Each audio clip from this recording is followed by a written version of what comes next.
Welcome back. In this lesson, we'll look at opportunity cost and how it affects decision making. Imagine you only have money for one meal tonight. You must choose between pizza or sushi. If you choose pizza, you give up sushi. That sacrifice is exactly what economists call opportunity cost.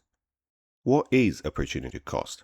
In economics, opportunity cost is not every alternative.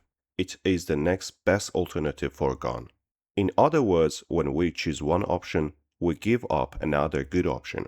For example, imagine you have 2 hours of free time. You can either watch a movie or study for an exam. If you decide to watch the movie, the opportunity cost is the study time you gave up. Because resources like time, money, and effort are limited, people must make choices. And every choice creates an opportunity cost. Opportunity cost doesn't just explain choices, it also affects how people make decisions in everyday life. Let's see how it influences consumers, workers, producers, and governments. Consumers face opportunity costs whenever they decide what to buy. For example, imagine you have money for buy either new headphones or a pair of sneakers. If you choose the headphones, the opportunity cost is the sneakers you did not buy. This is why consumers compare price, quality, and usefulness before making a decision. Opportunity costs and workers.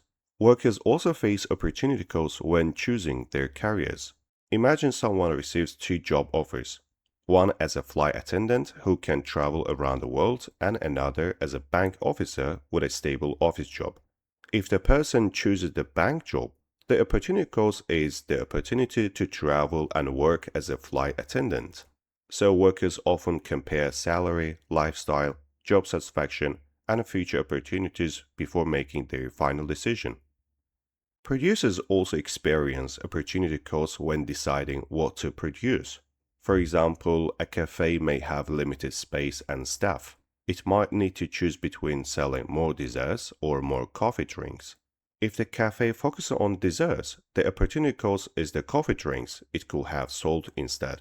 Businesses usually choose the option that brings the highest profit. Governments also face opportunity costs when deciding how to spend public money.